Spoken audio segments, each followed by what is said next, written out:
के, ये भाव भीष्म पितामह के भीतर था। और देखो भगवान का तो नियम ही है, भगवान कोई धन नहीं देखते, कोई पैसा नहीं देखते कि ये कितना धनी है, पैसे वाला है तो ही कृपा करेंगे, बड़ा आदमी है तो ही हम इस पर कृपा करेंगे। भगवान ये सब नहीं देखते, ना मान देखते, ना पद देखते, ना पैसा देखते। बोले क्या देखते हैं? तो कहा प्रबल प्रेम के पाले पड़ के प्रभु को नियम बदलते देखा। रुपया पैसा देख के भगवान नहीं आते हैं भक्त के पास, क्या देख के आते हैं? भाव देख के आते हैं, प्रेम देख के आते हैं। और एक बार जब भक्त भगवान से प्रेम कर लेता है तो फिर उस भक्त के लिए भगवान प्रकृति तक के नियम बदल देते हैं। और ये सब केवल कहने की बात नहीं है, भगवान ने ऐसा किया भी है। किसके लिए किया? आगे की कथा में आप लोग सुनोगे, सुदामा जी की कथा। सुदामा जी के भाग्य में 7 जन्मों तक लक्ष्मी का योग नहीं था। ब्रह्मा जी ने जब इनका भाग्य लिखा तो इनके भाग्य में श्रीक्षय लिख दिया था। क्या लिखा था? श्रीक्षय भाग्य में। अब श्रीक्षय का अर्थात इसका अर्थ होता है कि लक्ष्मी का योग ही नहीं, इनके भाग्य में कोई योग नहीं लक्ष्मी का। लेकिन भगवान ने इनके प्रेम के वशीभूत होकर ब्रह्मा जी को आधी रात में बुलाया और ब्रह्मा जी से कहा कि उल्टा कर दो, बदल दो भाग। प्रकृति के नियम बदलवा दिए, जबकि भाग नहीं बदला जाता, जो है सो है। लेकिन भगवान ने भक्त के लिए प्रबल प्रेम के पाले पड़ के प्रभु को नियम बदलते देखा। भगवान ने उल्टा करवा दिया, श्री क्षय की जगह यक्षश्री करवा दिया। यक्षों के समान, कुबेर के समान धनवान ये हो जाए। रातों रात भाग बदलवा दिया, नियम बदल दिए भगवान ने पृथ्वी के। क्यों? केवल प्रेम के वशीभूत होके, धन के वशीभूत होके नहीं। प्रबल प्रेम के पाले पड़ के प्रभु को नियम बदलते देखा। अपना मान टले टल जाए पर भक्त का मान न टलते देखा।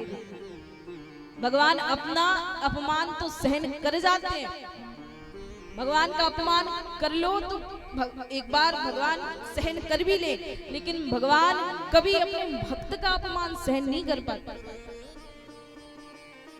भगवान का अपराध करोगे भगवान क्षमा कर देंगे, लेकिन यदि भक्त का अपराध करोगे तो भगवान की यहाँ भी रक्षा होने वाली नहीं है। और ये केवल कहने की बात नहीं, आपने सुना होगा राजर्षि अम्बरीश जी की कथा।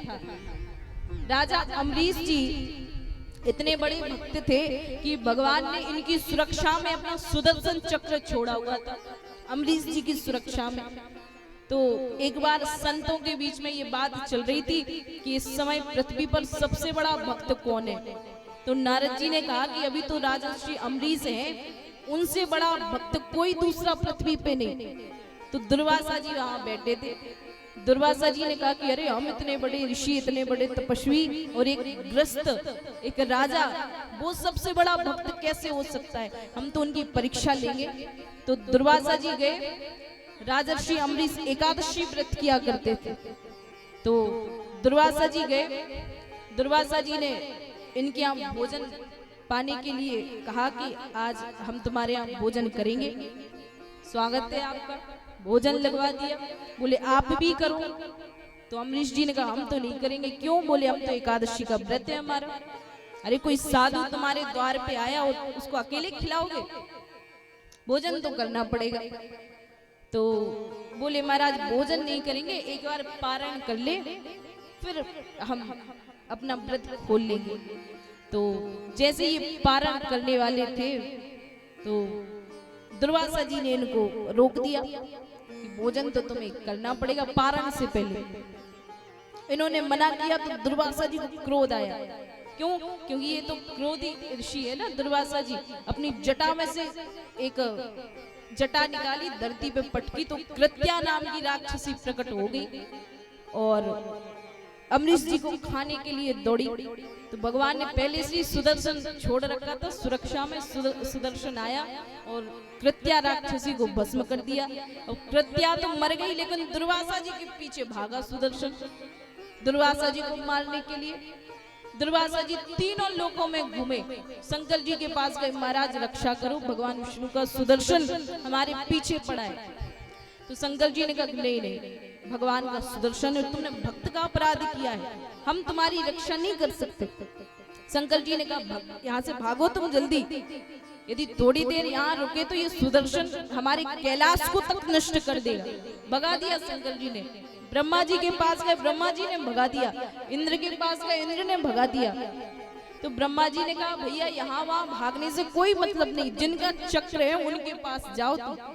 तो दुर्वासा जी भागते भागते अंत में भगवान विष्णु के पास गए और भगवान विष्णु से कहा कि प्रभु हमारी रक्षा करो, आपका चक्र है, यदि आप आज्ञा दो तो ये रुक जाएगा, आप इसके स्वामी हो, ये आपका दास, आज्ञा दो इसको कि शांत हो जाए। भगवान ने कहा कि नहीं, भले ही सुदर्शन हमारा है, लेकिन यदि तुम हमारा अपमान करते तो एक बारी हम तुम्हें क्षमा भी कर देते, लेकिन अहम भक्त पराधीनो, मैं भक्त के हाथ बिका हुआ हूँ, मैं भी पराधीन हूँ, मैं तुम्हारी कोई रक्षा नहीं कर सकता। क्यों? क्योंकि तुमने मेरा नहीं मेरे भक्त का अपमान किया है। अहम भक्त पराधीन हो, यदि अपनी सुरक्षा चाहते हो तो उन्हीं अमरीश जी के पास जाओ, यदि वो तुम्हें क्षमा कर दे तो फिर ये शांत हो जाएगा। फिर दौड़े दौड़े, जब भगवान ने भी रक्षा नहीं की तो अमरीश जी के पास आए, अमरीश जी से क्षमा मांगी।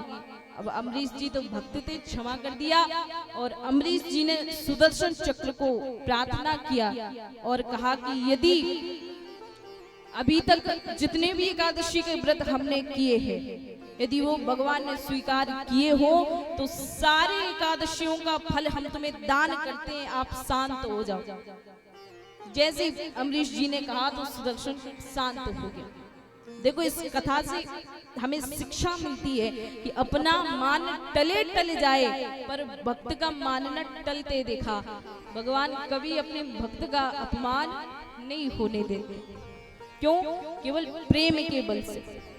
और आगे सुनो, जिनकी केवल कृपा दृष्टि से सकल लोक को चलते देखा, वही भगवान जिनकी केवल एक दृष्टि से ये पूरा संसार चलता है, जिनकी केवल कृपा दृष्टि से सकल लोक को पलते देखा, उनको वही भगवान जो पूरे संसार को पालते हैं, जो हम सबको भोजन दे रहे, पानी दे रहे, प्रकाश दे रहे, शीतलता दे रहे, वही भगवान उनको गोकुल के गोरस पर 100 बार मचलते देखा।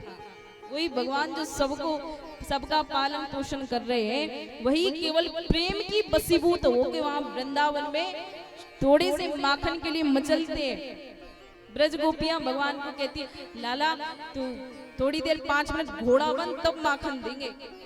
तो थोड़े से माखन के लिए कौन से भगवान जो सबको खाने के लिए दे रहे हैं, लेकिन प्रेम के बल से वहां ब्रज में थोड़े थोड़े माखन के लिए भगवान हाथ जोड़ते हैं, कभी अपने कान पकड़ते। क्यों?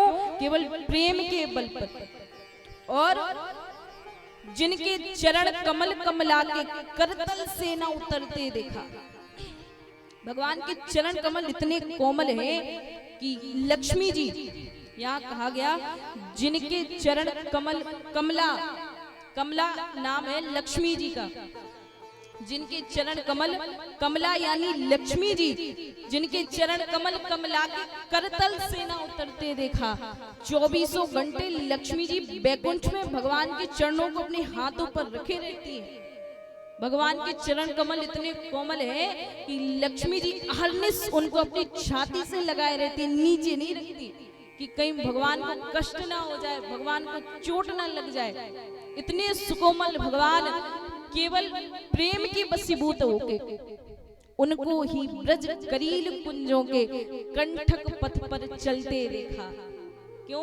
केवल प्रेम के बसीभूत होके वही भगवान जो निरंतर लक्ष्मी जी अपनी छाती से जिनके पांव लगाए रहती है, वही भगवान ब्रजवासियों के प्रेम के बसीभूत होके वृंदावन के कुंजों में, निकुंजों में, वन में, जंगलों में गैया चराते हुए घूमते। कभी भगवान को कांटा लग जाता है।